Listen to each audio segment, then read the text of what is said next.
Hello, everybody, and welcome to another beautiful, brisk, freezing cold, 75-mile-an-hour wind gusts Wednesday night.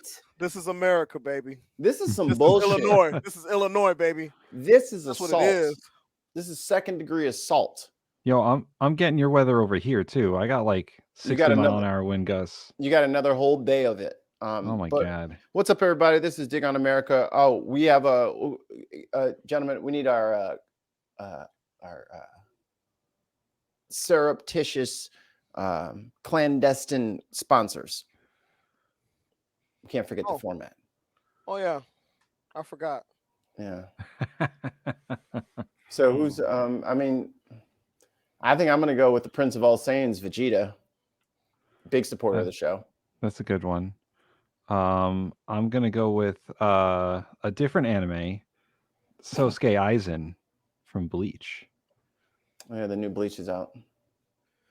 I'm gonna go with Nick Fuentes. No, not him.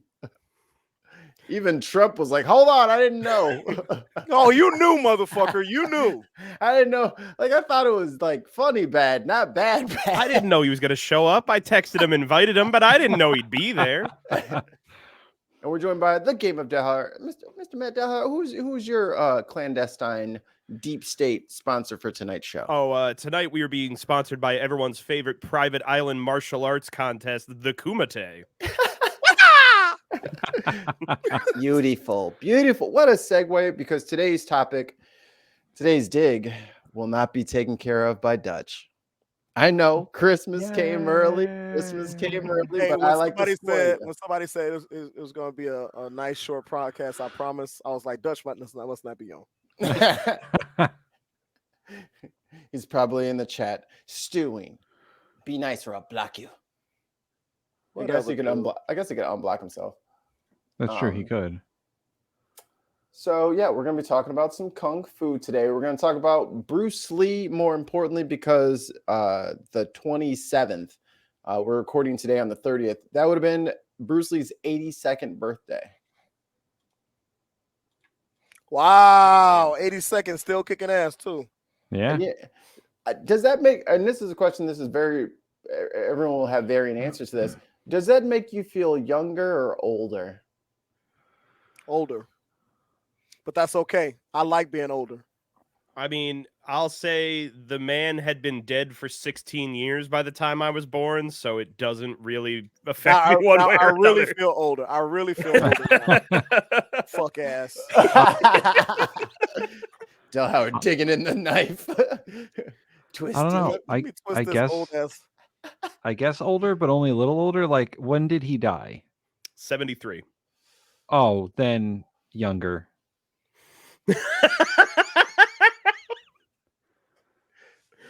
I think how old was Martin Luther King? What year was he born in? I think he would have been 82 too, or 80 something. Like, I think they were similar in age. I don't know about that. Oh. Do you want me to Google it and pretend like I always knew? Birth date, MLK.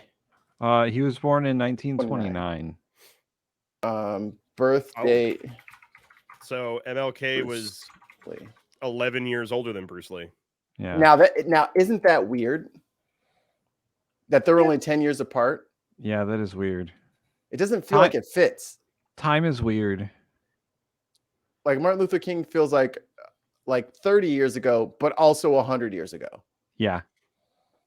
Well, hell, man, I am still of a mind where, in my mind, 20 years ago will always be the 80s. Yeah, so. My mind is always 20 years ago will be the 90s. I'm positive it's still like 2015. As I keep reminding you, Mikey, the year 2000 was 22 years ago. Shut up. Nah, man, that's the future. That's when we're getting our flying cars. I was promised a Jetsons car briefcase combo, and I won't settle for less. Listen, we're only a few years away from that Sword Art Online VR stuff. So, speaking of VR shit, have you guys seen that new show on Amazon? That the peripheral. Peripheral. Yeah. Oh, I love that show. I've watched the first 2 episodes and I was like, what the fuck just happened? Hey, my man, Just happened. hold tight, buddy. It's one of those shows I have to watch with the wife. Now, am I correct? See, that my wife won't Peripheral watch this, is like the this. same team that did Westworld. Yes. Yeah. Yes. Okay. Yes. All right. If Westworld taught me anything, I'll definitely enjoy the first season, and then it's going to go downhill real fucking fast. You know something? I hope that doesn't happen because I watched the first season of Westworld and I was like, oh yeah. Second season, I was like, oh no. Yeah. Oh, I was like, where did it go? I think the way I described it was very similar. Was one time I was like, dude, the first season of Westworld had me be like, holy shit. Holy shit. And then the second season was like, holy shit. Yeah. Yeah. I think there are a lot of well, not a lot, but some shows are really only good for, like, their premise is only good for one season. Right. And then, like, the second season, the writers are, like, overthinking it and they fuck it up. I mean, I also felt like Westworld, you build on the concept of like, oh, it's a theme park where like it takes place in this one specifically in the West, but it's populated by these these robots that as time is going on are becoming self-aware of where they are and what's going on. Right. You can build a solid 4 seasons out of like, okay, so now we're going into the uprising of these robots because they don't want to be your sex slaves anymore. That works for me. But then when it was like, you know, like you got to the second season where it's like, yeah, we can explore the other like samurai world and whatever else. But then you realize like, guys, doing a non-linear plot only worked for the first season because of the way that you built that story. To try and continue playing that game is just diminishing returns. And you know something? It was kind of like Enter the Badlands. You ever watch that show? Oh, that show was fucking great. The first season was amazing. First season again. Awesome. And then the second season, I was like, yeah. Once they open up to like the wider universe of the show, it's like, I think Into the Badlands specifically, the problem I had was tying into this. The gimmick that they had for Into the Badlands was that it was very much based on like, we're bringing in all of these hotshot Hong Kong filmmakers to be doing this great Kung Fu style TV show. And you're like, yeah, absolutely. That's hot. That's fresh. That's different for what FX is doing. And then like the second season, they're like, yeah, those guys are gone. So now we got a bunch of American dudes trying to do what they did. Yeah.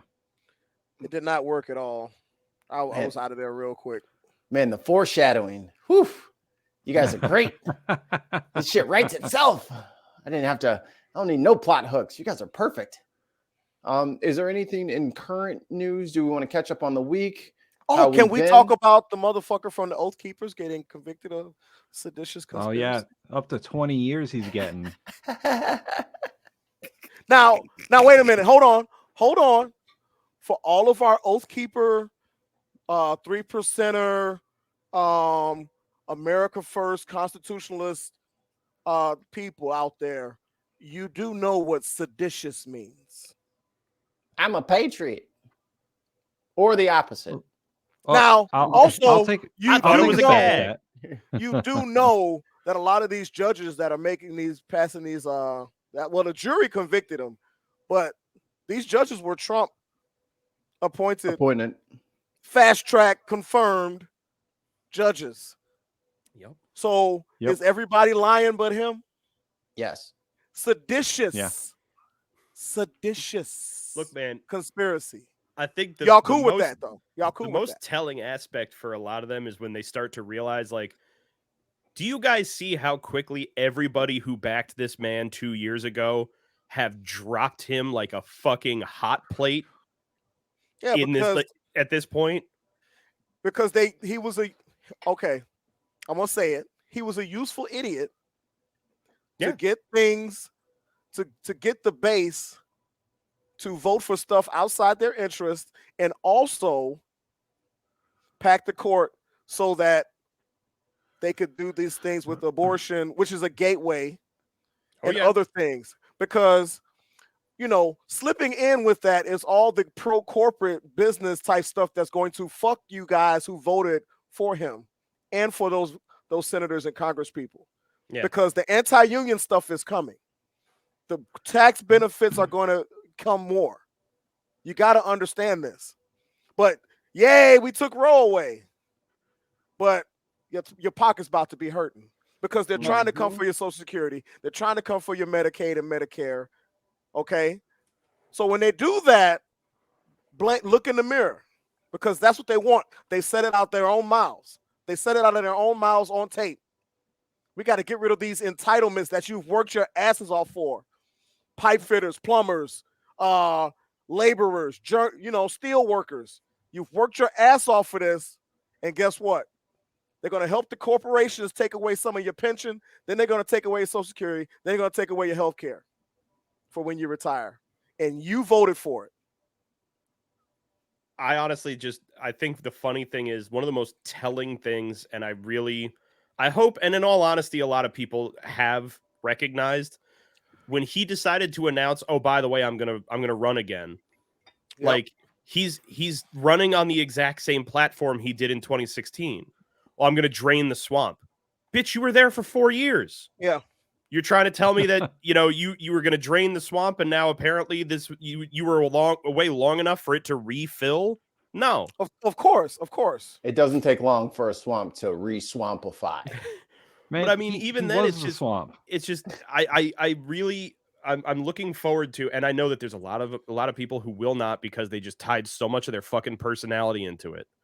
But a lot of people, I really want, because there were people who even during his presidency were able to see it. It's like you realize that it is a game, and they played you real fucking bad.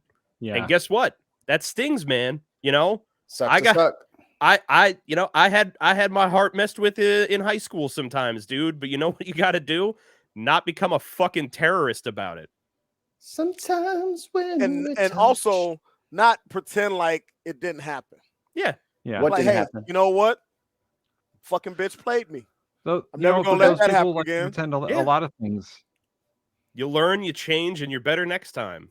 But to pretend to get so butthurt and be like, nah, man, I didn't get lied to. Yeah, you did. Yeah. Everybody's lying but him. Those guys like to pretend a lot of things didn't happen. January 6th, the Holocaust. Those kind of things. I mean, once you go down the rabbit hole, things are pretended to not happen. Spirals pretty quick. I got a couple of news bits. There's a couple of things that are under the radar. There was a rail strike that was very, very narrowly avoided today. It's not for certain, but Congress passed some sort of thing giving rail workers more paid time off, which is what they wanted, because they were very close to striking and destroying the economy. I was about to say that would have been curtains. Yeah, that would have been curtains right there. Yeah. A rail strike in the middle of a fucking the inflation that we've been dealing with, that's supply chain disruptions. I was gonna say I don't have words to use to explain how fucked we would be. That'd be a wrap. Yeah, I got one more thing. This is kind of pop culture music-y. Did y'all hear about J-Lo announcing that she's going to be doing a Whitney Houston tribute at the Grammys next year, because she says that Whitney's music fits her vocal range well. Wow. Why, J-Lo? Why, J-Lo? Oh, God. I tried to be straight with that one, but let me call Derek Jeter, see if he can get a fucking hold of her real quick. Let me play devil's advocate real quick for you. What? Yeah, you can't. There's no advocating that. I'm like, Jennifer, don't do that. Yo, man, don't do that. I have times where I overextend my belief in what I can do as a person. Right. Like we all do. But here's the thing, though. It's like it's been proven that other people have sung her songs for her. So what are you talking about? They're like, this one is Christina Milian, and this one is so and so singing. I laughed a good long time hearing that. I know I'm the snob, right? I'm the snob of the group. I'm the one who has to be all nitpicky about everything. J-Lo. Yeah. What are you doing? Don't make me do this to you. Mikey, are you trying to tell me that you're a wish for more wishes guy? Unless you don't specify, I don't really see what the problem is. I mean, it really depends on who the DM is. I was gonna say I saw that. What was it? It was Dropout TV's actually show.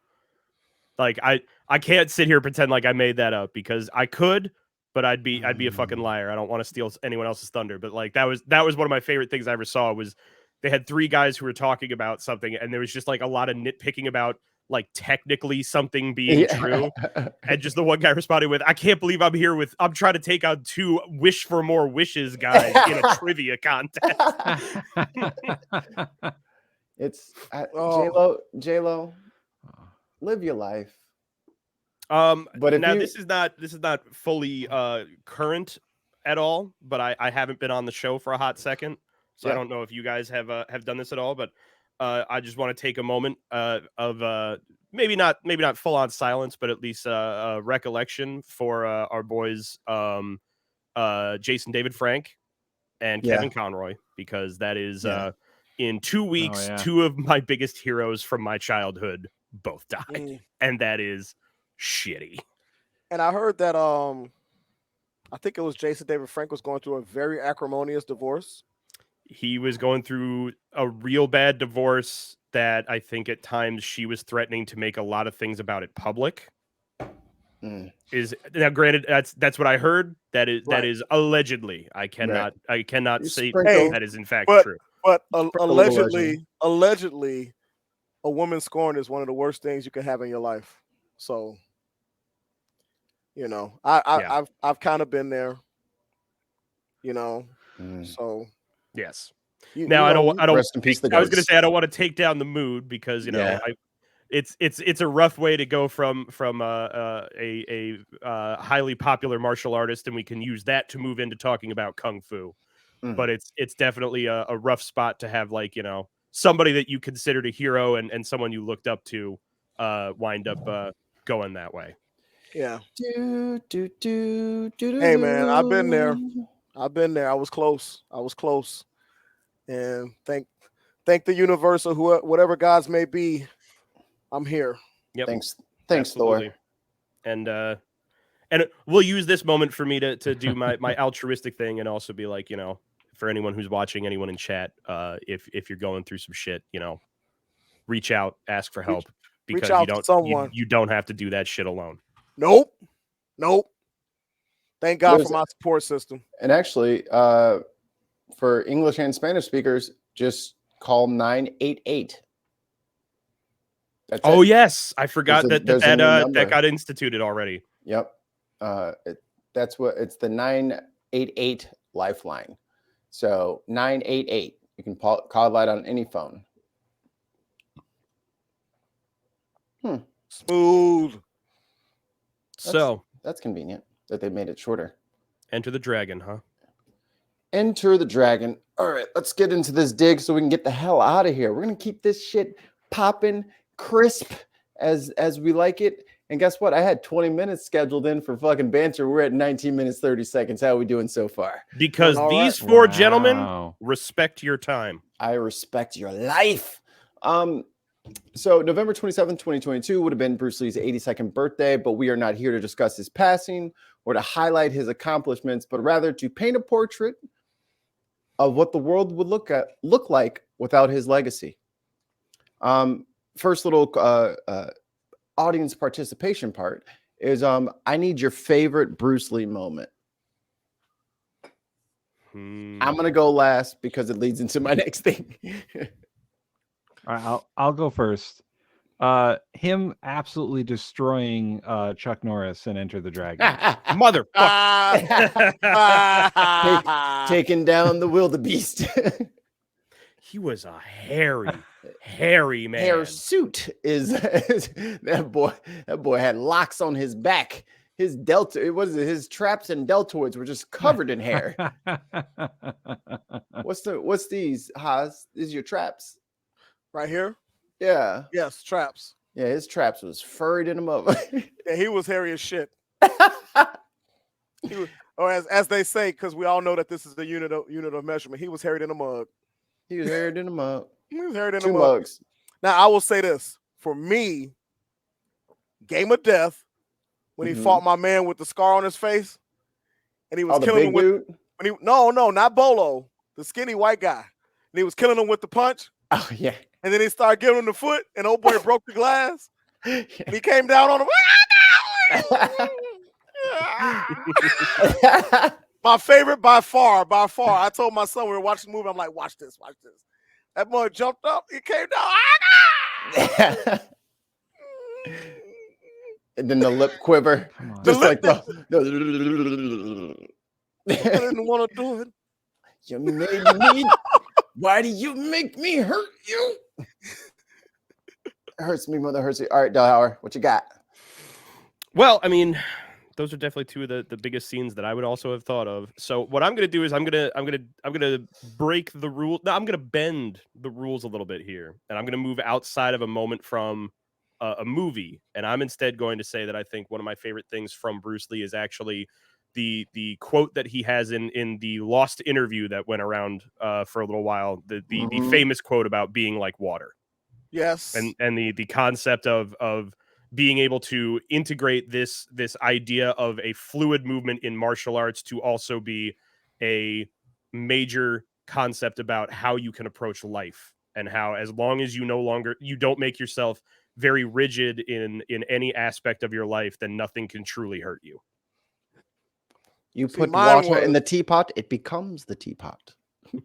My favorite was, don't concentrate on the finger, or you lose all the heavenly glory.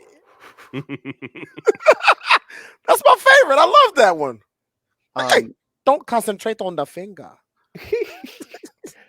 My honestly, this sounds stupid, but my favorite is when he had that big ass fucking footprint on his t-shirt. From Kareem. Kareem kicked him in the chest. Hey, wait. We got. Hey, check this out. My favorite Bruce Lee moment is in Game of Death when Kareem showed up at a taping. At a taping. And Bruce just put him in the movie. You gonna kick me in the chest, Bruce? Okay. I mean, Kareem, kick me in the chest. One of his students, by the way. But that's my favorite because Bruce Lee was like 5'8". Would have given him 5'8", 5'7", 5'8", 7, 5'8". 5. Yeah, it says 5'8" is his official height. Yeah. So and Kareem was 7'1". Yeah. Yeah, that's a big foot. That's a big foot. And it was it wasn't his most badass moment. Like it was either that or the nunchucks. Oh well. Yes. And remember that fake nunchuck thing where people made it look like he was playing ping pong with nunchucks? Remember that went viral? I fell for that. I was like, see, this proves. Oh, I fell for that too. I could totally believe it. Or the viral video. The viral video the guy did of his like 1-year-old or 2-year-old son who loved Bruce Lee, and he watched Game of Death like religiously to the point where the kid could perfectly mimic the entire nunchuck scene along with the movie. And they gave him like a little onesie that was like in the yellow. It was the yellow bike suit onesie. Yeah, that was cute. I want to do that with my kid. I should probably learn how to do it first. Maybe.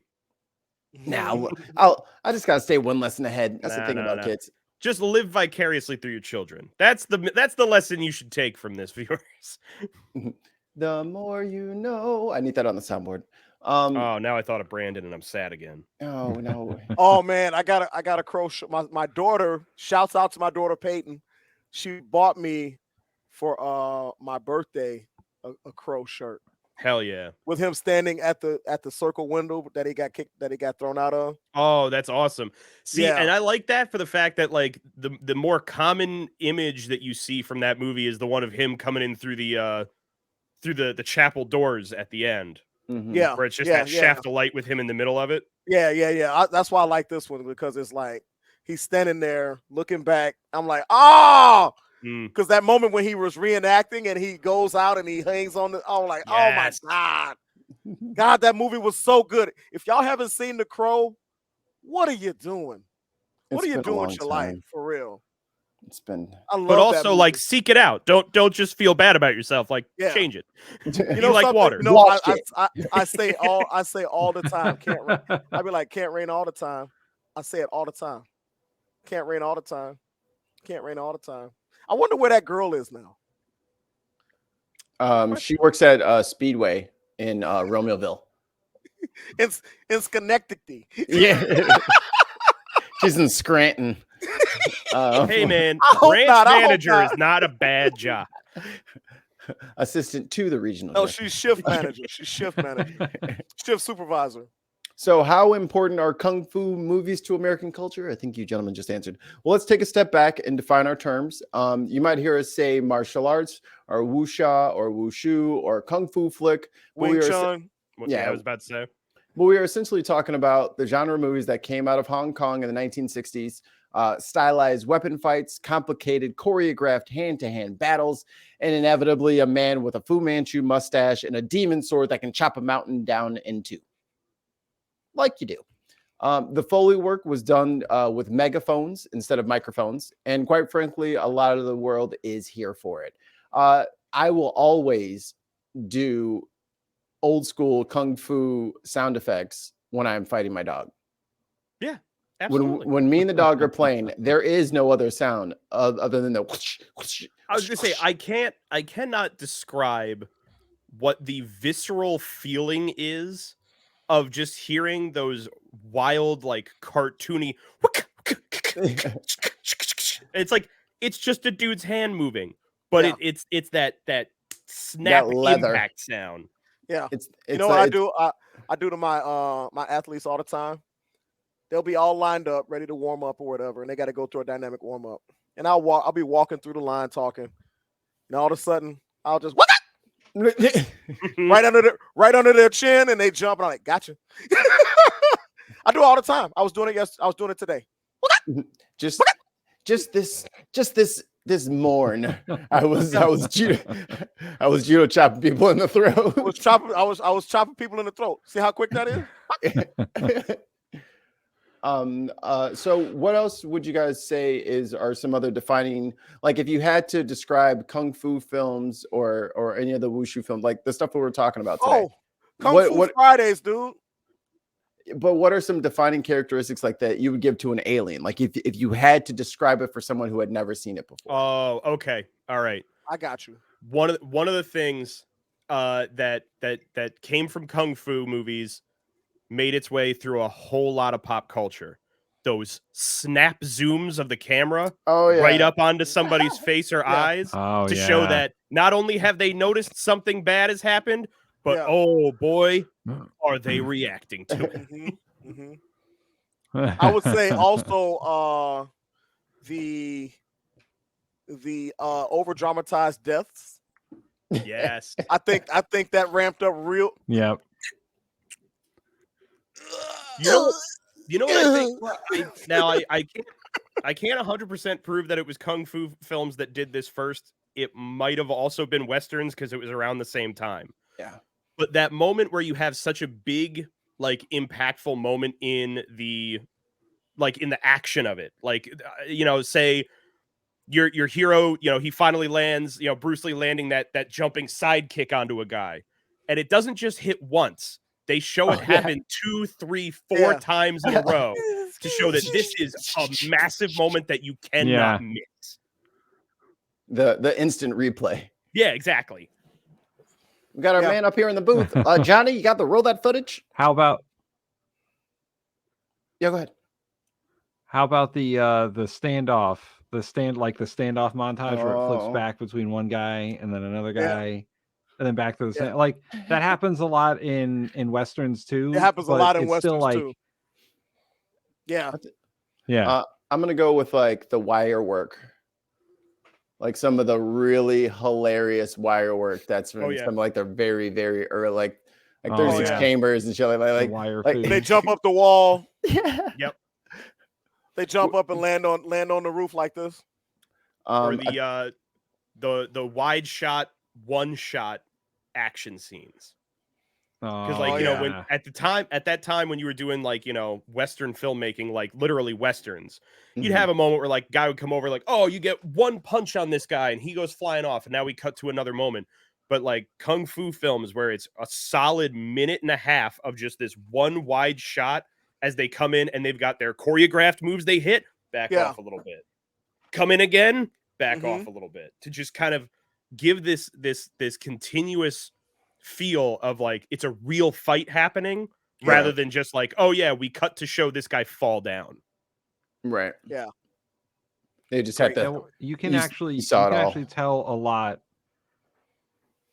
You can actually tell a lot about the quality of the choreography and the action of a scene by the number of cuts.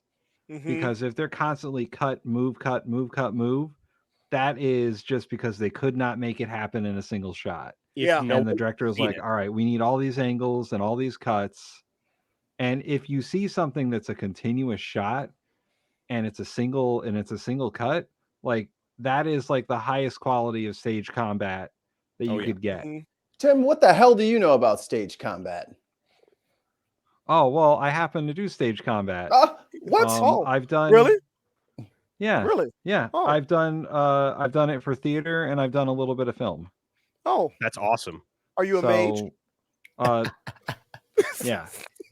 No, I do stage combat sword fighting. So you're close. Are you a LARPer? I did a like a short film that was like, no. Was there baby oil involved? I just own a Renaissance fair. Oh, okay. That's cool. No. You better watch. You better watch thine mouth before that great sword comes show you what's up, Big Haas. Dost thou talk greasy to me? Thou best check thyself before thine wreck thyself. Thine wreck thyself, as it were. I believe that thou's backside has spoken words that in which their purse cannot pay out. The debts of your purse will soon be atoned by your buttocks.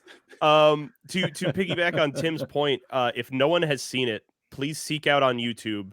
There is a scene that is infamous on the internet from the movie Taken 3, in which there is a short, I'm going to say it is 12-second moment in which Liam Neeson runs out of a building, hops up, and jumps over a chain link fence. The amount of times that this shot cuts to different angles and different positions just to show this old man hop a fence to hide the fact that it is an old man trying to hop a fence is absurd. I'm just saying, studio cut. They should have just left the whole thing in there and watched him take 18 minutes to get over that fucking. It's clear, like the concept of the scene is he's being chased, so he's trying to get away. But 6'5", 59-year-old Liam Neeson is not jumping a fence for fucking anybody. No, a gate will appear. Right. Here's the thing, though. When we talk about that. Is it me or is every Liam Neeson movie just a rerunning of the Taken type? Storyline. No, yeah, that man absolutely realized that his cash cow is I'm an angry old man who has to fight angry young men because I am what every old man in America wishes they were in this film. Right. I'm like, my man. It's like, okay, you call this memory.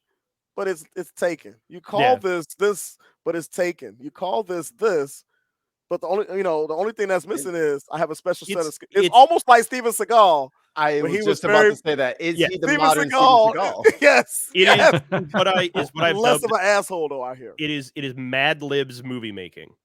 It is blank has happened, so now Liam Neeson has to kill people. Mm-hmm. That's the movie. Yeah. You fill that one blank, and you've got your plot. Yeah, sounds like Steven Seagal to me. This young refugee child ends up in Liam Neeson's care, and here come the cartel to kill this kid for some reason. They want to kill an 8-year-old kid, and he has to protect them because that 8-year-old they don't know. They think I don't know is the next leader of their country. Yeah. That sounds about right. They think he's just a rancher. but they don't know that he's ex-Purple Heart Special Forces, Green Beret, and his Navy uncle SEAL. is Jason Bourne. He was in the CIA, the FBI, and the X-Files. Like, and the NSA. And the Men in Black. And Space Force. He ran counterterrorism as a Navy SEAL, it was in the Air Force and the Green Berets. Right. He taught Maverick everything he knew. He does Black Ops on Mars. Did you guys see that Bob Odenkirk action movie, Nobody? Yes. That was pretty good though. I didn't watch it yet. The thing that's interesting about it is apparently, so Nobody is written by the guy who originally wrote John Wick, which makes sense because it's very much the same movie. The reason it's very much the same movie is that was the original script he wrote. John Wick is what happened when then a studio came along and went, well, Keanu Reeves is interested, so here's how we're going to change it up a bit. Mm-hmm. But Nobody was the movie he wrote originally, where it was just the idea of like, yeah, it's just some dude living his life and then bad things happen. And now it's, oh, no one realized that he's actually really dangerous. Yeah. I love the fact that his alias is Nobody. Yeah. Like when Nobody shows up, that's your ass. Yeah, it was like Operation Nobody. And they're like, oh no. Jesus Christ, it's Jason Bourne.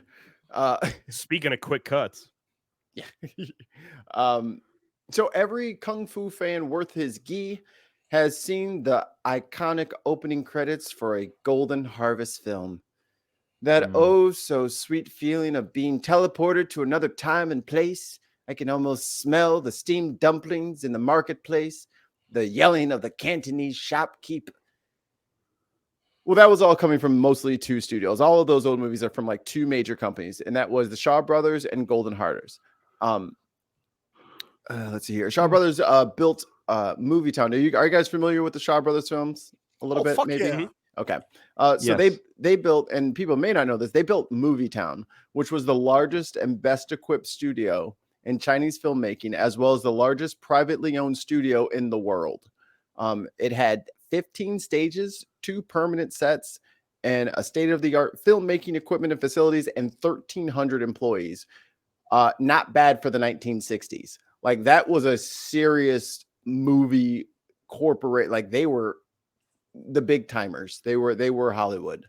You might have heard of a few of these small films. The One-Armed Swordsman, love it. Five Fingers of Death, love it.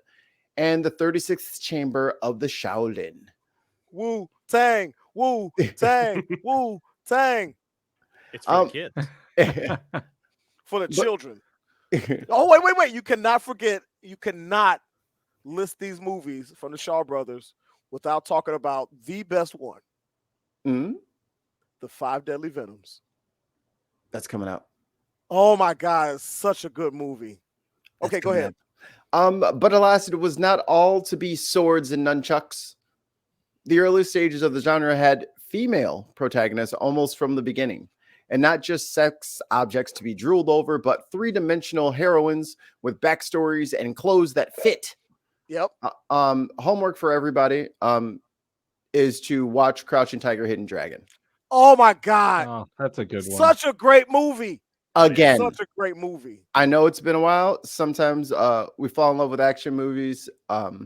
We fall so in love with action movies that we accidentally learn something about ourselves while experiencing the story.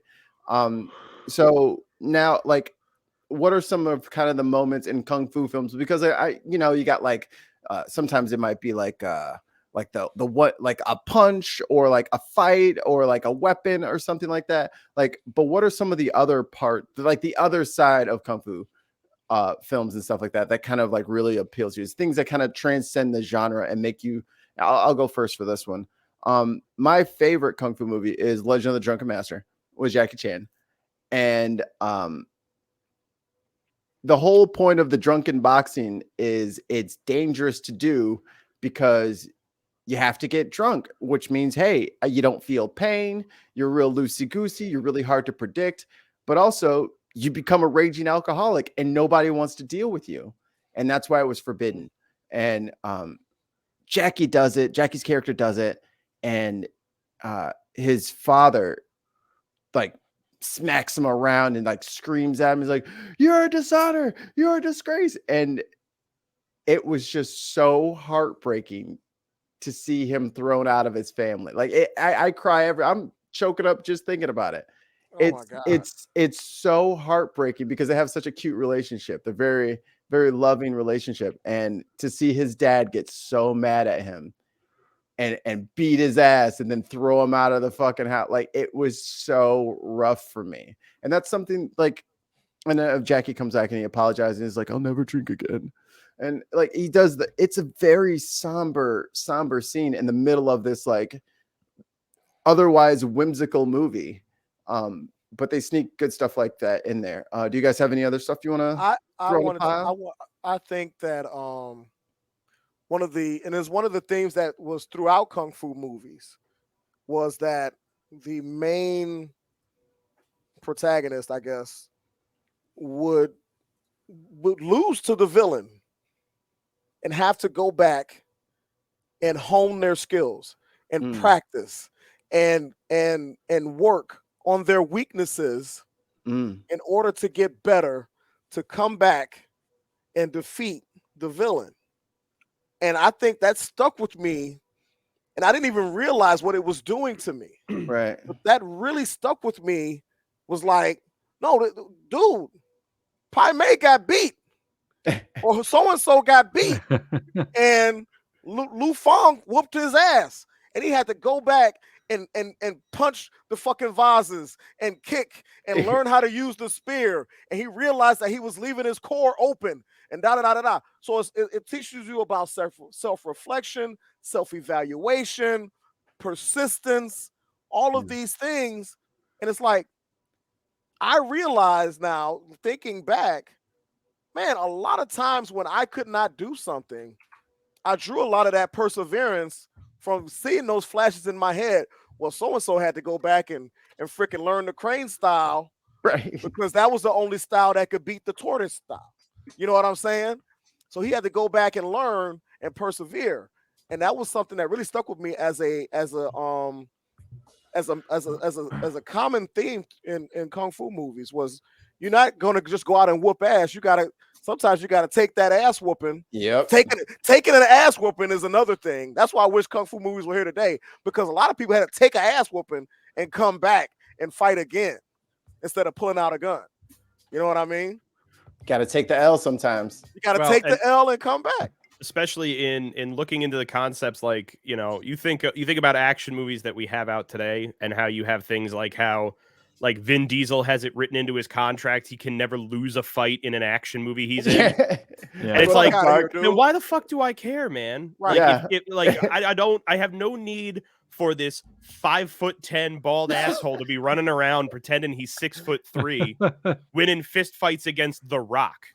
Yeah, like The Rock. No, man. Yeah, you know what makes people care about your movie? They need to be able to relate to your character, and if your character cannot lose in a fist fight in an action movie, how the fuck do I relate to you? It's about you have family. a cool car. Fuck you. It's about family, not about losing. Yeah. Okay. And that's why he'll never. That's our.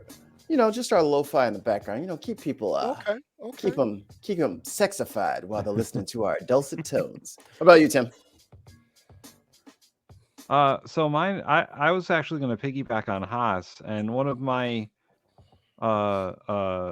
favorite kung fu movies, Kung Fu Hustle.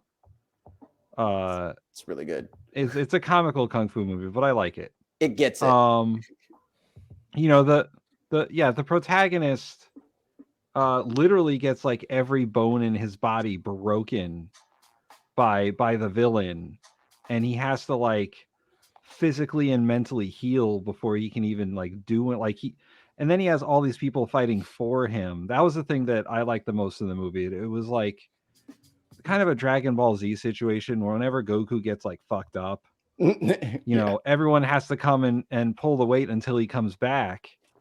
And I feel like that's like a working together thing, and, you know, everyone has to come together to stop the bad guy. But, you know, the hero is always the hero at the end, you know, and that's one of the things I like about kung fu movies and some. Yeah. And then like they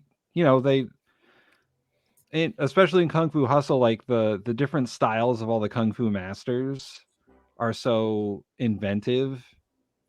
And I really like the way that like they all had like their own really specific thing that they did. And they were all specialized, and it made the fights look very unique.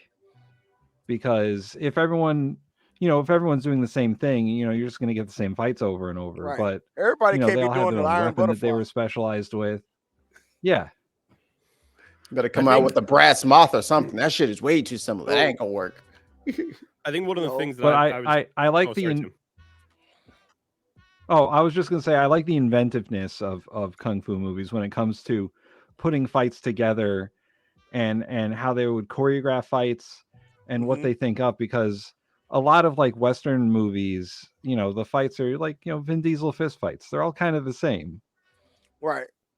You're going to grab somebody and slam them to the wall. Then that person is going to elbow you in between your your scapula a couple times. The thing that I was going to throw out there. So number one, my favorite Kung Fu movie of all time is actually a fairly modern one, is Raid Redemption. If you guys have not seen this movie, it's a Kung Fu movie in the fact that it's a martial arts film, essentially. The Raid Redemption is a movie that came out of Taiwan back in, I want to say 2012. Okay. It might have been more recent than that. This movie is a fucking roller coaster ride to be on. A very brief synopsis is it's about a Taiwanese SWAT team that infiltrates actually, you know what? It was 2012 because it came out the same year as Dredd, and everyone was like, oh, these movies have almost the exact same plot. It's about a Taiwanese SWAT team that infiltrates an apartment building that is being held by a drug lord that they're trying to take down, only to find out that the entire building is filled with people who are loyal to him, and they literally have to fight their way through all fucking like 13 stories of this building to try and get the guy. The moment the movie stops, or the moment the movie starts, it doesn't fucking stop for 90 minutes. I'm in. It is also some of the most inventive filmmaking I have seen for where is a it streaming at? I don't know right now. I'm on it because I have it on Blu-ray. And it was a sequel to Raid, right? Because there was another movie that came out called Raid. That was a different movie, not connected. There is the Raid Redemption, and then the Raid Redemption has its own sequel that's just called the Raid 2. Also really good. A even longer movie, also pretty wild, but that one's more of like an undercover organized crime drama, but it's still pretty awesome. Yeah. But anyway, one of the things that comes from that, and I think is a thing that I really like about a lot of Kung Fu movies, also playing into, why would I relate to Vin Diesel when he can't lose a fight, is Kung Fu movies are built on the idea that your main protagonist is always up against more than he can probably handle, and he has to fully believe in himself and his ability in order to overcome the overwhelming odds he's against. So this piggybacks into something I was going to bring up earlier, but I think now is too good of a chance to let it go by. So later on in my notes here, I was going to say Kung Fu movies are huge in the Black community. Do you think all the stuff we just listed are exactly why? Because I was going to say, like, it's, for me, especially with Kung Fu films, the protagonist is always the underdog. Yeah. He's never the king that has to just like fight off peons or something like that. He's always the little guy. And it's whether it's through perseverance, whether it's through developing your own individual skills, or if it's you and your homies together, you guys can win, but you have to, but like Delhauer said, you have to believe in yourself. Right. And it goes into the popularity of Black Kung Fu movies like Ghost Dog or martial arts. Ghost Dog and Man with the Iron Fists. Man with the Iron Fist. I was just going to say the Man with the Iron Fist. Those Jim Kelly movies. Even when you even shit like the Blaxploitation era Dolomite. And the karate, the contrived martial arts that he would do, but we related. I think we as a people related to it because it was always the underdog. It was always the person. Well, a lot of times the person that was getting bullied, the person that was getting oppressed. Or like in that Bruce Lee movie where it said no dogs or Chinese allowed. I forget the name. Is that Enter the Dragon or is that Game of Death? Or is that Fist of Fury? It's another one, but it's okay. That we're gonna cover that. Yeah, but like that, like, oh man, they this guy goes through discrimination as well, and the Japanese versus the Chinese and things like that. I think one of the things that I think also is really interesting with that is that it whether it is in Kung Fu or also in blaxploitation, it's that idea where the protagonist might be the underdog who's being oppressed, or they might be someone who essentially has seen the oppression happening and decided, I am someone who has the capability to stand against that, and therefore it is my duty to do so. Right. It must be done by me. I love no one else understands the style of Kung Fu that I do, and no one can stop it. Except for maybe like half of these guys. I will say. Okay. Oh no, you go first. I was thinking about Don Cheadle and fucking Rush Hour.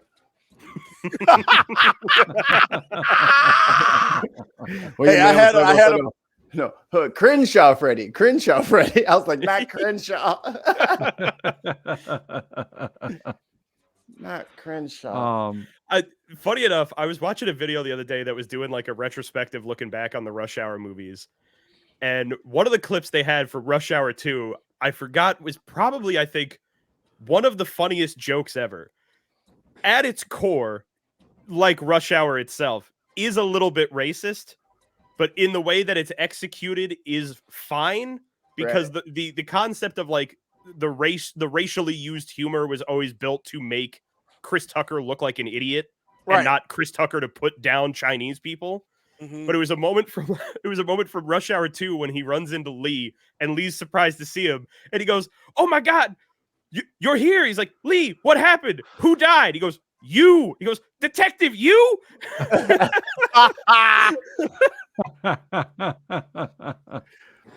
Him arguing with the man is like, "No, you is blind." it's like next motherfucker, answer the question.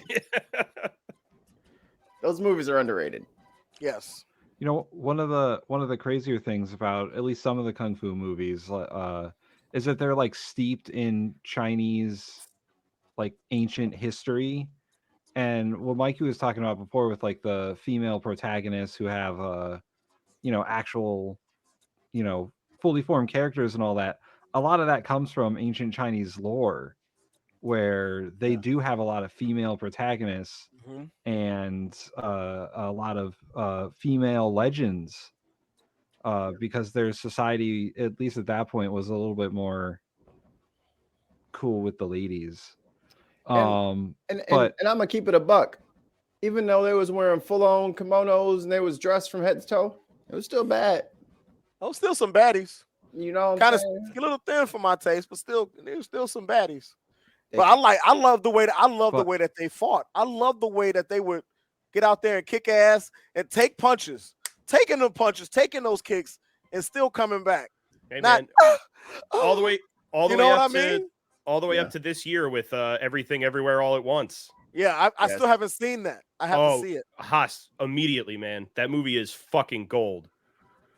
I heard it's really good. Well, even you have American filmmakers taking from that, like the Kill Bill series. The protagonist was a female, and she didn't take no shit from nobody.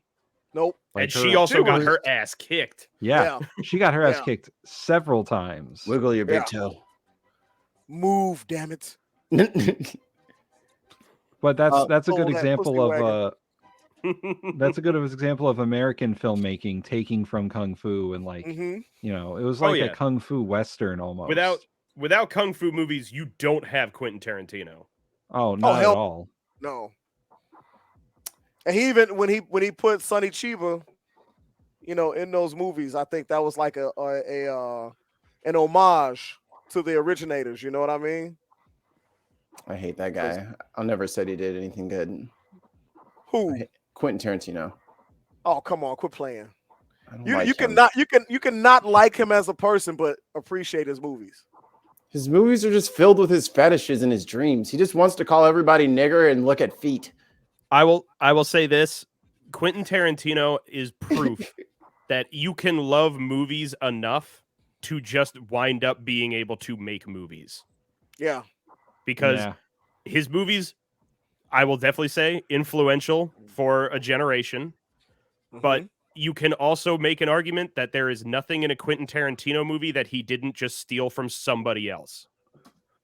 Or that his movies were fucking had the battery backpack of every single celebrity in Hollywood that he can get his hands on. Let's watch Let's watch Kill Bill without it being A-list actors or Pulp Fiction. Yeah.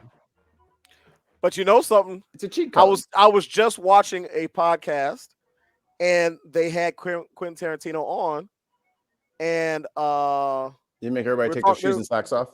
We were talking about Pulp Fiction, and they were talking about how, certain actors almost weren't in the movie because they couldn't play the part they wanted to play, and they had to take, like Bruce Willis, for instance, wanted to be Vincent Vega.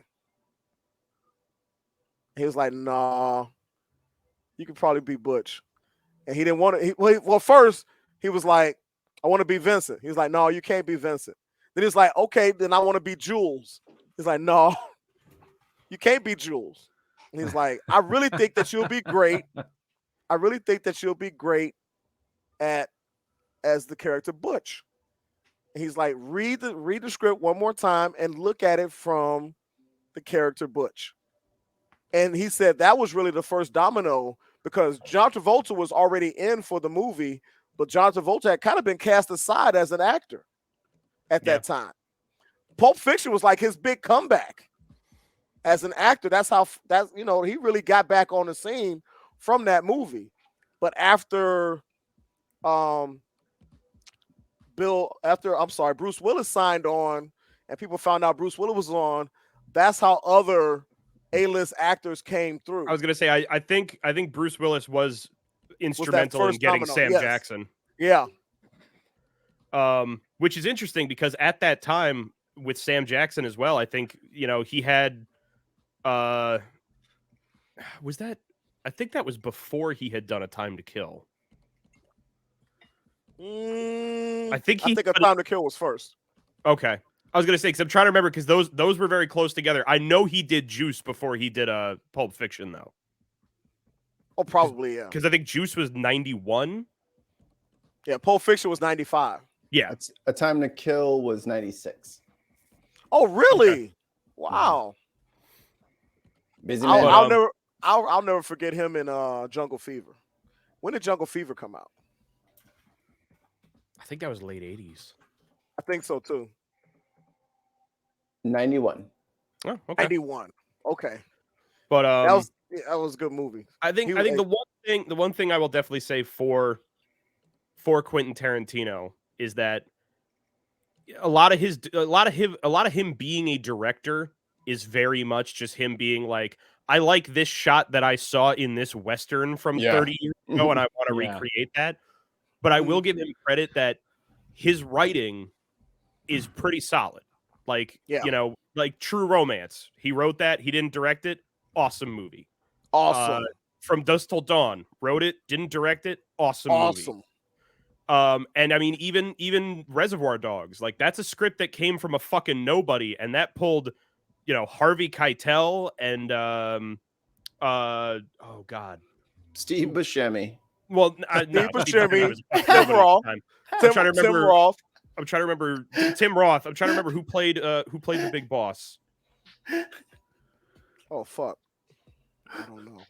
Was that the biggest stars? Steve Buscemi. Oh, Steve Buscemi is huge.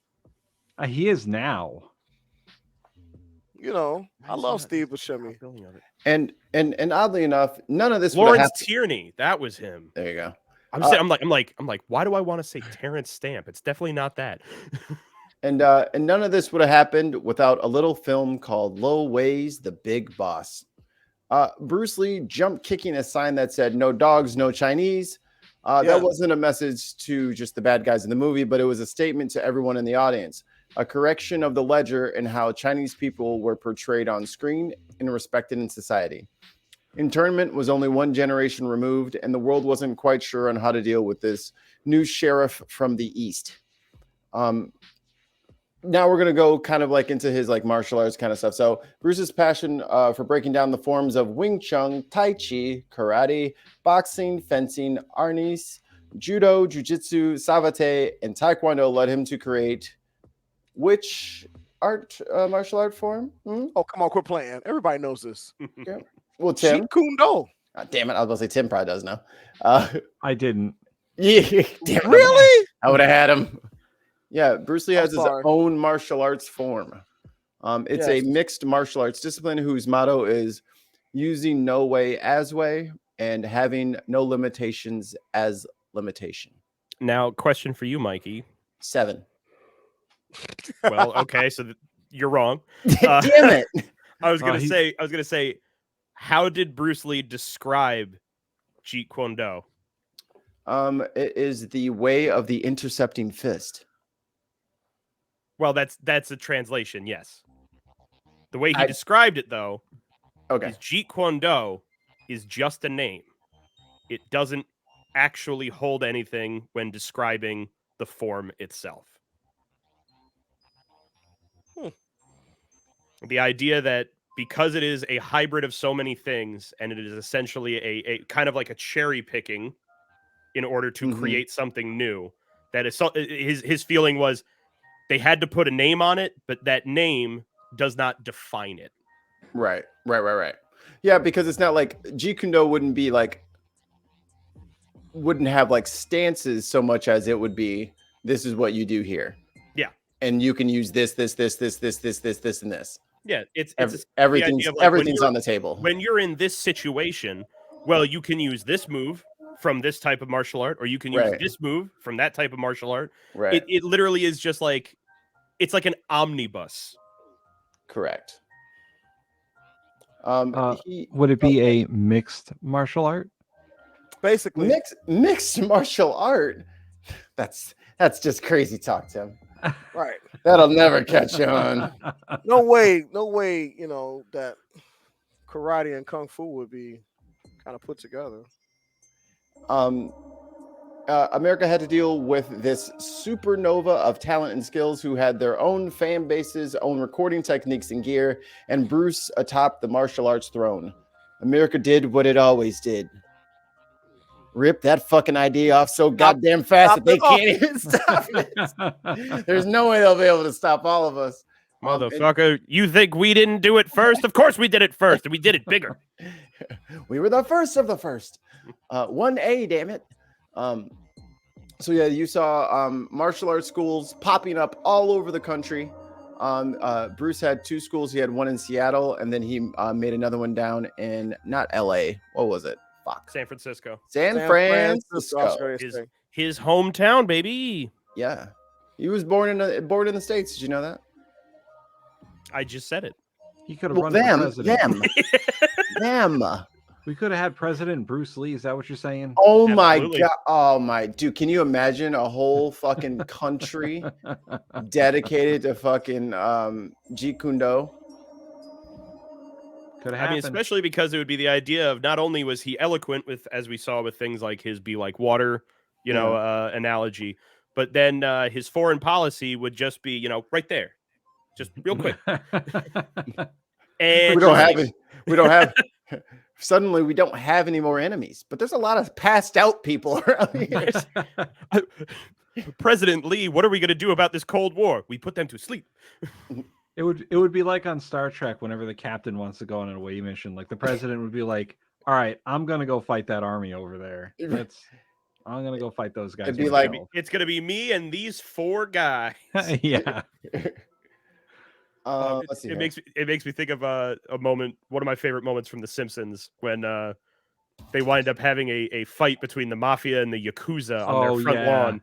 It's like, we should go inside. It's getting dangerous out. He goes, "Oh, but that little guy hasn't done anything yet. And you know when he does, it's going to be great." Go to this. Then you hear him scream in the background, and 5 bodies drop. Oh. He's like, "Oh!"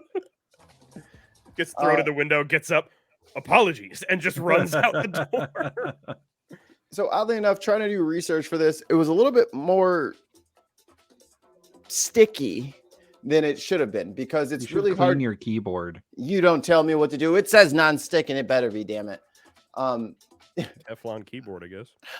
They have it was really hard to like pin down because like I know that a lot of martial arts schools opened up after like the advent of like the kung fu film. Like it's obvious because they were not there and then they were there. But finding an article that really what's the opposite of diluting? Distills that into one point. I had to go to Wikipedia. But they say here, Hong Kong's action cinema international impact initially came in the form of martial arts films, especially in the 1970s film, kung fu films, most notably those of Bruce Lee. His earliest attempts at introducing his brand of Hong Kong martial arts cinema to the West came in the American television show, The Green Hornet. Do you guys remember about like people like being scared of Bruce on set? I heard about that.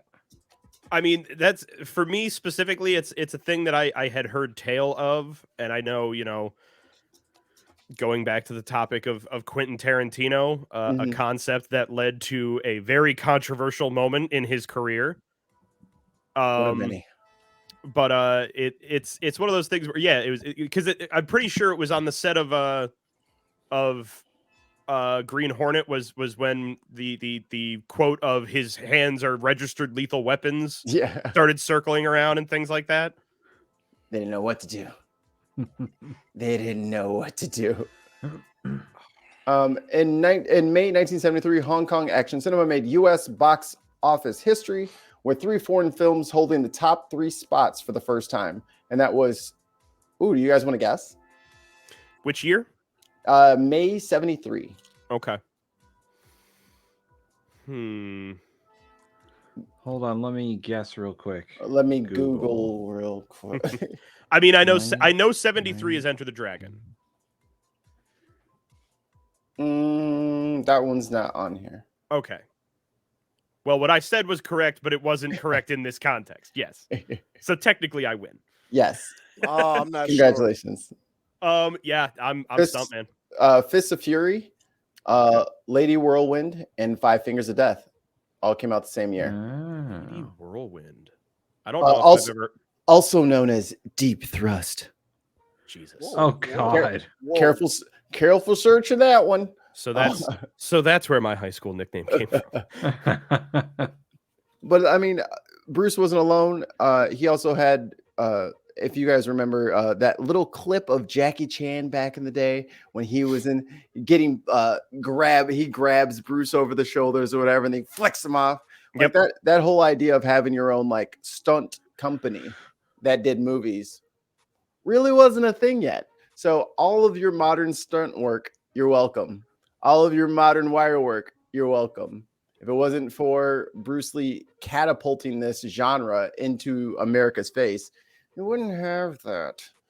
Well, and especially because with kung fu films and the rise of the legitimate like stunt people, this is where you then got to see things like choreography and fighting in which they actually would make contact because they, as people who have trained together and know what they're doing, know how to do it properly without actually hurting each other. Right. Unlike, again, your old Westerns where somebody throws their fist this far away from a guy's face as he goes, oh. Those are just bad angles on shots, really. I mean, you can get a fist like right over here and make it look like you're punching a guy in the face, but they just had bad angles. You absolutely can, but the problem is because you were dealing with nothing but actors, I can't have you anywhere near that man's face. Yeah. Please don't accidentally knock his front teeth out. We have no way to put those back in for the next scene. So the martial arts studios in the US alone, and this is like last year, the market size was $9.7 billion. Wow. How many of those are owned by Steven Seagal? 13. And the UFC, which is a mixed martial arts, which was kind of born out of that use whatever works mentality that Bruce installed into the growing schools all across the world. The UFC is worth $10 billion. And you know what's even funnier? To go full circle, during quarantine, Dana White, president of the UFC, decided that the best way to continue on with mixed martial arts was to buy a private island where they would fight for your entertainment. Yeah, that's why it was called Fight Island or something like that. And you're telling. I'm sorry. So I'm gonna type this into chat so you can get the full concept. My roommate Rob had a perfect point about it. How are you telling me that you don't name it UFC? SEA for you audio folks. That's good. That's good. That's good. I like it. I'm gonna have another episode about anime, but Haas, you were saying something? Yes, I was gonna say we talk about the UFC and stuff like that. Case in point, when they first started doing this stuff, you'd have the 150 pounders fighting the 220 pounders and stuff like that. Remember? Just like case in point, Bruce Lee versus Kareem, or Bruce Lee versus Bolo in Game of Death. You know, I'm still scared of Bolo. Oh yeah, huge. If he came around the corner, I'd fucking run. Like if I just saw him outside somewhere, I'd just take off. And that's, I mean, go ahead, Tim. I was gonna say, and you also had a really like diverse set of styles. Early like UFC and mixed martial arts, it was literally like a guy who knew judo, like the Gracie judo, Brazil judo schools. Jiu-jitsu, yeah. It would be like those guys up against like strikers or guys who are really good at brawling. Like boxers. It was really a full-on style meets style. I cannot tell you how much I loved seeing people who had a strict boxing background panic in the face of a Muay Thai fighter. Yeah. But you know where that came from? Kickboxer. And you know what we would...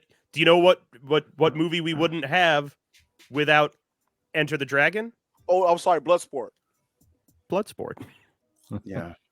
Because I'm telling you right now, Frank Dukes is a fucking liar. He saw Enter the Dragon while he was high as shit and said, that happened to me.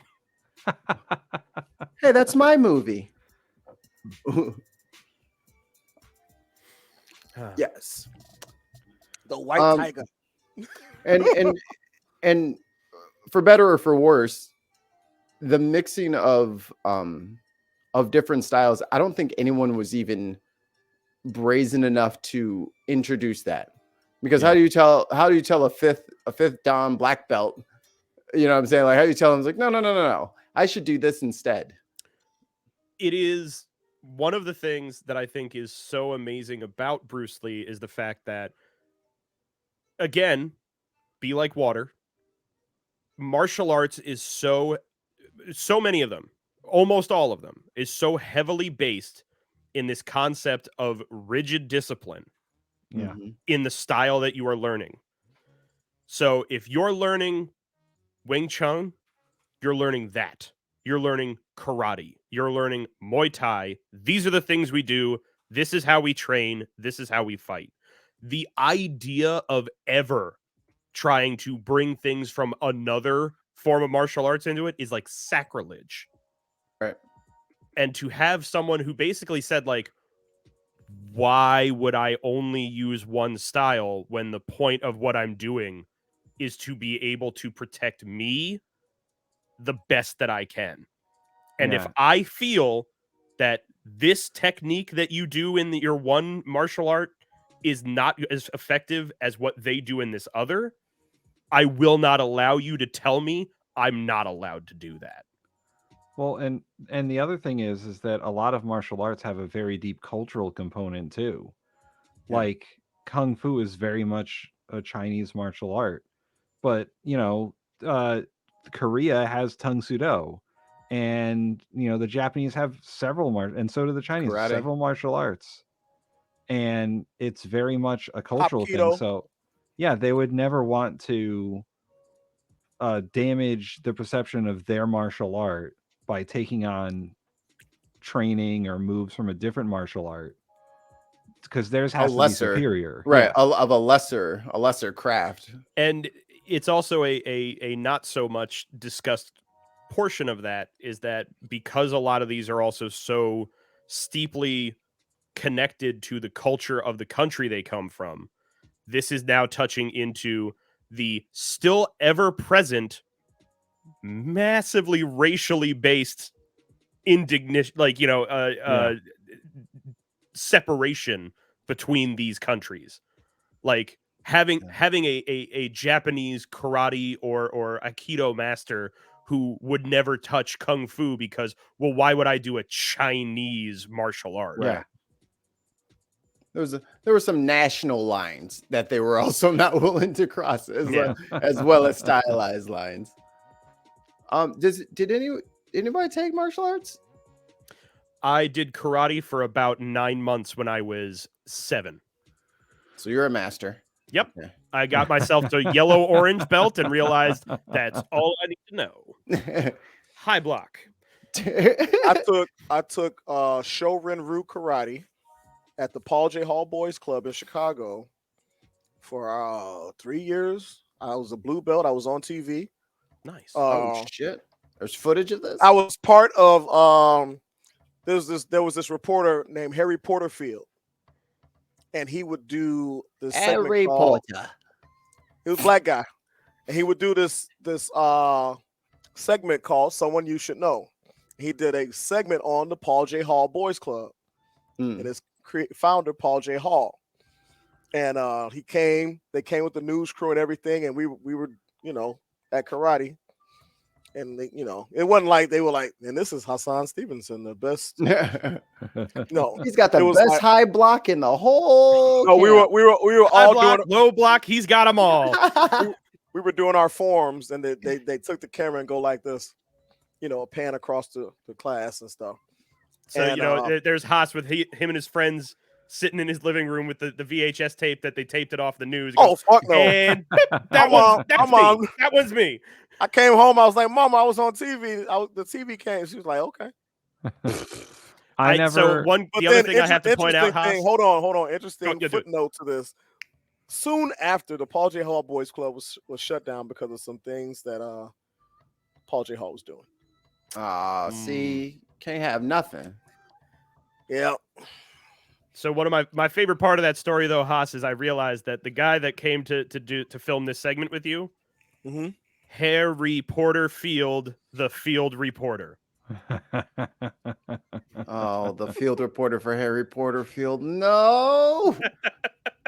I never took any formal martial arts classes, but I did get hired to do a film project with a kung fu studio, and I had to film all of the forms for each belt in the kung fu levels. So I have somewhere a film library of how to do all the forms in kung fu. So kung fu. Yeah. Tim, I'm going to be totally honest. When you started the story, I thought you were going to say, I didn't formally take martial arts, but I got high and watched a bunch of movies once. Yeah. Which, by the way, in a very slight tangent, just to ask, have any of you guys seen the movie Chocolate? Chocolat? No, it is not Chocolat. I've not. No, it is called Chocolate. It is a kung fu movie about a young girl, like 11 or 12, who has autism, that teaches herself kung fu from watching kung fu films. Oh my god! And then ultimately winds up using it to take on like drug dealers that are harassing her neighborhood. Nope, never seen it. Like you do. It is, again, not as much of a roller coaster as Raid Redemption, but it is a wild concept, and it was a lot of fun. I would say if I took any form of martial arts, it would be more European, and it would be sword stances and sword attacks. Like, it's not like It's not like a unarmed. I learned armed martial arts, not unarmed martial arts. Okay. Well, Jeet Kune Do takes some of its stances, like the footwork, from fencing. Yeah, I know a lot of fencing moves. Well, there you go. You know Jeet Kune Do. I would say if I wasn't riddled with ADHD and a body like the Stay Puft Marshmallow Man, I would want to learn Eskrima. What is that? What? Eskrima. It is the Taiwanese stick fighting. If you know Nightwing from the Batman comics, how he fights with the two batons, that's Eskrima. A few people in my sword fight troop know Eskrima. I've seen it. I've seen it used before. It's pretty fun. I want to learn all of them. So, Mikey, what's your history with martial arts? I've seen both Iron Monkeys. I've seen all the IP Man movies. Oh, dude, Ip Man, Bruce Lee's former teacher. Come on, y'all. This guy's the GOAT. And Donnie Yen is my favorite right now. Jackie Chan is my number one, but Donnie Yen is my current favorite. Mm-hmm. Has been. I love Donnie Yen. I love his facial expression. It doesn't change. Yeah, he's Wong Fei Hung as far as I'm concerned. He's just like, yeah, you don't give. It's that kind of thing where it's like you have to respect a man who is so good at what he does that he looks bored when he fights people. He looks bored, literally like, oh yeah, here comes the straight right. Here comes the kick. You know, HR, hi HR. HR's in the chat, and she says, I own all the Ip Man movies, so I beat Mikey in a fight. LOL. You know what? I will rewatch them all tonight, and then we will battle in the market square over a plate of dumplings. Just you wait. Choose the sword, and you join me. Choose the ball, and you join your mother. Okay, I have an interesting question here, actually. So we're heaping a whole lot of praise onto martial arts movies and kung fu movies, rightfully so. What is the kung fu movie you saw that you absolutely hated? Ninja Assassin. Oh, Ninja Assassin. It was the worst movie I've ever seen in my entire life. That movie was fucking awful. It had one cool scene, and it was in the trailer. I would say most of the American-made movies, like the Octagon with Chuck Norris, was pretty bad. All of the most of the ones, I forget her name. She was like the American lady karate star. Sure, her name was Kelly something or something like that, and she had all these movies. And also Jim Cotta, horrible martial arts movie. Yeah, they took a gym. They tried to meld gymnastics and karate, and they had like these contrived pommel horses and rings and shit like that. He constantly got into fights in warehouses because he could use sawhorses in his fights. That movie was so bad. Oh my god! And also, what was the ninja movie where the spirit of a ninja got into an American and god damn it, American Ninja. I think it was called American Ninja. Yeah. Horrible. It turned Brad into a shinobi. He was over there. He was using his little spiked hand shits to climb up palm trees to assassinate people. Which, by the way, I'm fairly certain American Ninja was the movie that inspired them to make Beverly Hills Ninja with Chris Farley. Oh my god! But yeah, those are most of the American ones were so bad. Was so bad. Mm-hmm. There was one movie. I don't know if this necessarily any movie with Michael Dudikoff in it was bad.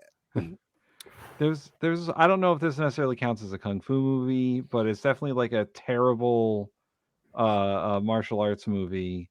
Way of the Warrior.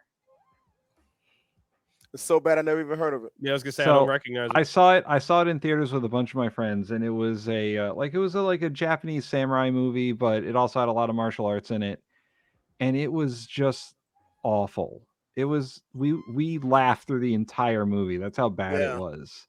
Like they stole way too much from anime, and put it into a live action movie, and like dudes were like flash stepping all over the place and trying to do these moves that are like, really, you should only do in cartoons and not live action. Now I shit on American martial arts movies real bad just now, but I will say one of the best American martial arts movies I ever saw was this movie called Best of the Best. Ever seen that one? No. Best of the Best with Eric Roberts. It was pretty good. Are you talking about The Warrior's Way, Tim? The Warrior's Way, yes, The Warrior's Way. Okay. Yeah, this looks pretty bad. It is. It's awful. It looks awful. Let me get the movie poster for so y'all. bad I couldn't get the title right. That's what I'm saying. I was like, what? You don't know this one either. It looks dreadful. I saw it in an empty movie theater. That's how bad it was. So I feel like my answer. Oh my god. Oh, it looks terrible. He's not even wet. Pause. It's also not his hair. Right. Yeah, it was pretty rough. I have a feeling, I don't know about you guys, but probably amongst the viewers and listeners that my answer is going to be at least a little bit controversial, because it does star one of the bigger names in martial arts films. And that is The One with Jet Li. Oh, you didn't like The One? I did not like The One at all. It was a bad story. It was okay. I think the problem is that ultimately I think Jet Li is an amazing martial artist, but he got roped into some shitty fucking movies. He does really bad movies. Yeah. And I will say, like, of all of them, if I had one that I would say like is a guilty pleasure of mine, I like Cradle to Grave. Oh yeah, I thought you were gonna say Romeo Must Die. Yeah, Romeo Must Die is also pretty good, but I don't know, something about Cradle to Grave and the fact that it's just like, is that the one with DMX? It's not a good movie, yes, but that's the one with DMX. I can't not have fun with that one, and I think part of it is because it's DMX, because it's like, yeah. Hey yo, bitch! I was gonna say DMX shouldn't be acting. He should not be in this movie. But like, I don't know. It's like the fact that this like Jet Li has to carry this movie, and because of that fact, they were like, we're gonna steer into that skit. Was that the movie with the Black Stones? Yes, I believe that was the one with the Black Stones, where they kidnap his daughter, and then yeah. We got to get my daughter, yo.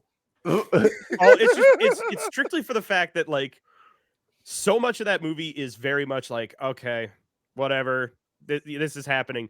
But you get to the final fight when Jet Li takes on the main villain.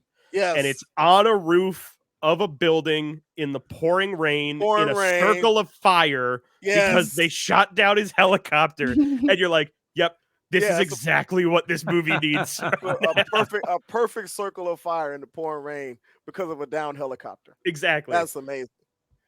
Yeah. So what do you guys think of, because this is like martial arts and kung fu movie adjacent, the Mortal Kombat movies? They're all bad. Never been all good. of them bad. All of them bad, but you have to watch them because you had so much fun playing the game. That's how they got us in the 90s. They had so much fun playing the game. You watch the movies and you're laughing because it's so comically bad.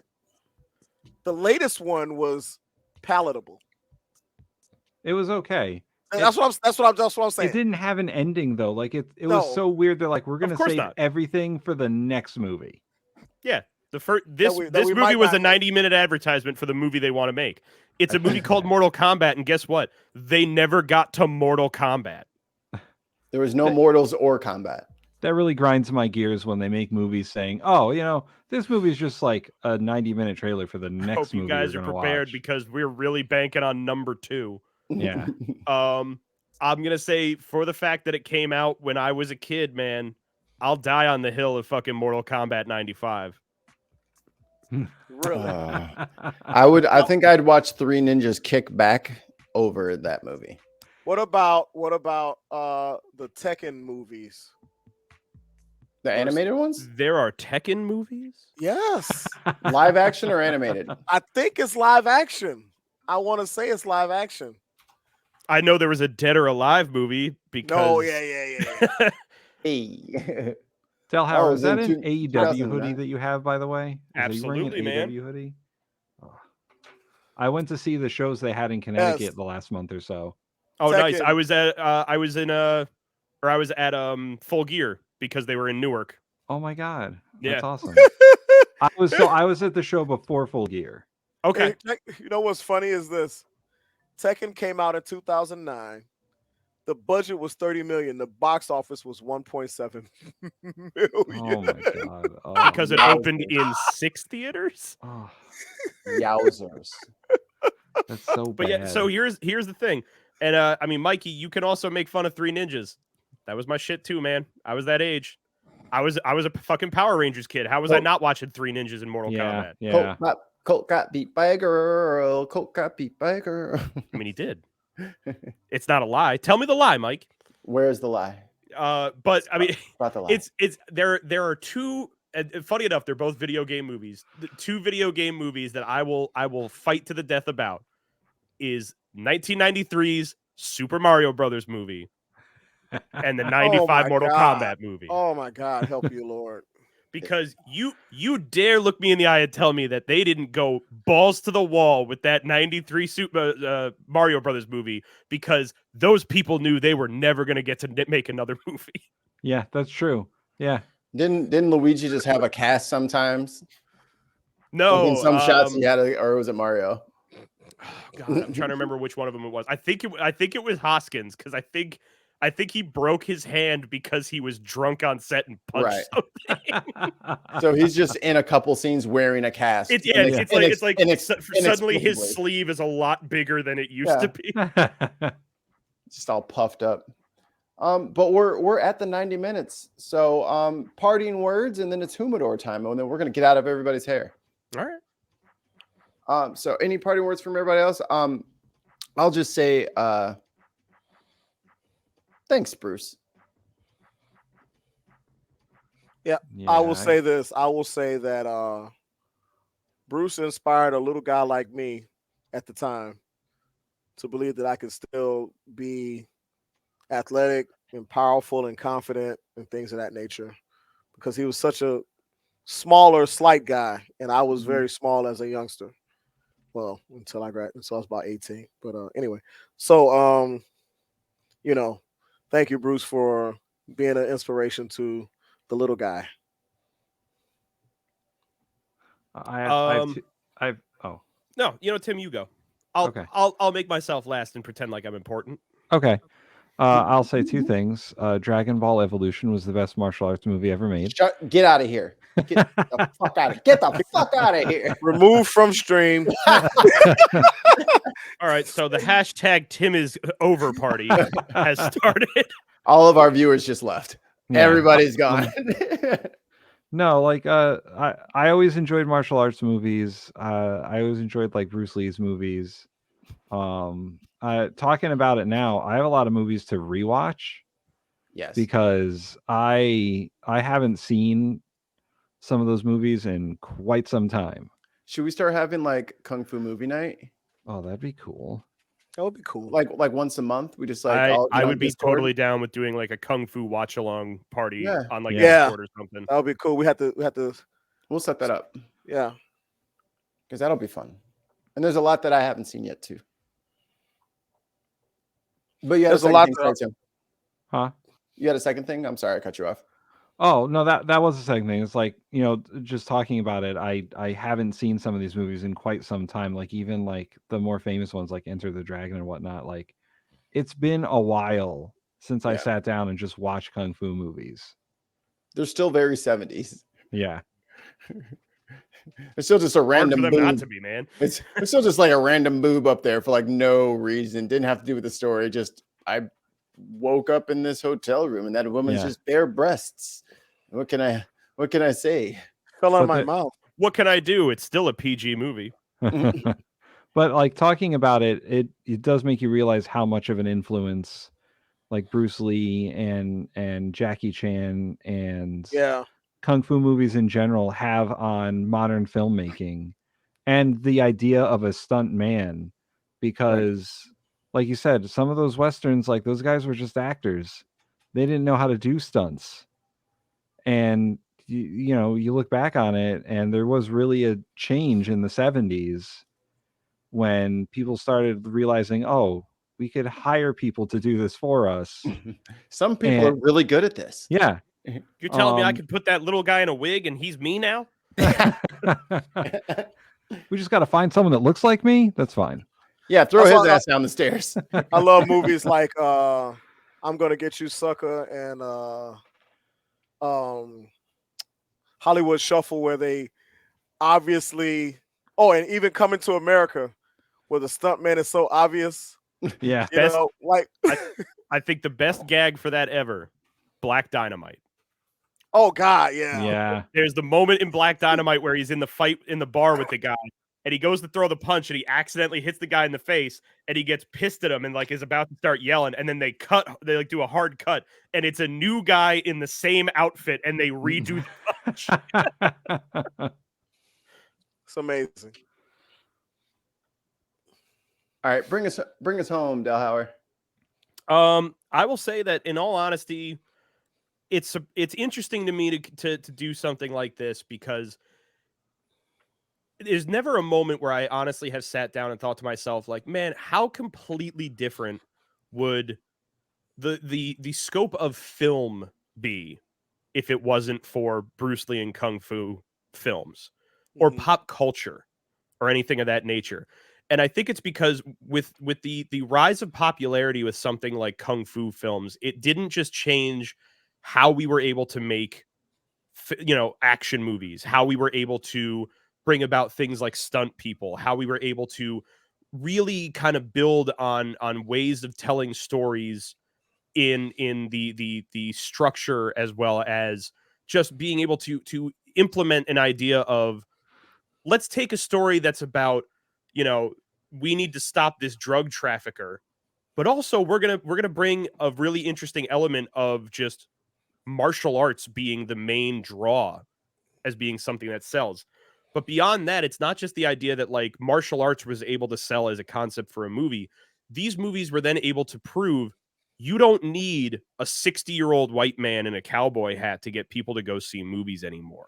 Right. And without something like that, you aren't able to then move forward with things like blaxploitation and being able to prove that there's a whole audience out there that's not getting spoken to, that the moment you allow them to see something different, they come out in droves. And it allows you to recognize that the landscape of just who could be in movies would be so very different if it wasn't for someone like Bruce Lee. Yeah.